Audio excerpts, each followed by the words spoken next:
అమ్మవారి చూపులు ఎంత దిశల వరకు పడ్డాయో అంతవరకు దరిద్రములన్నీ తొలగిపోయి అందరూ ఆనందమును పొందారు. లక్ష్మీదేవి జన్మించింది ఆనాడు పాలసముద్రం దగ్గర ఉత్సవం జరిగినట్టు జరుగుతోంది. నేను ఇక్కడ నమ్మి ఒక మాట చెప్తున్నాను, ఇవాళ ఈ ఘట్టాన్ని ఎవరు విన్నారో వాళ్ళకి కొన్ని కోట్ల జన్మలు తరమవలసిన దరిద్రం నశించిపోయింది.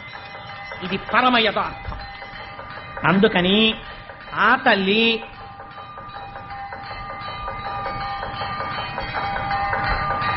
ఒక్కసారి మీ అందరూ కూడా మానసికంగా అదిగో అక్కడ ఆ నీరాజనాన్ని తీసుకోండి, ఒక్కసారి అది కళ్ళకద్దుకుని నమస్కారం చేసుకోండి.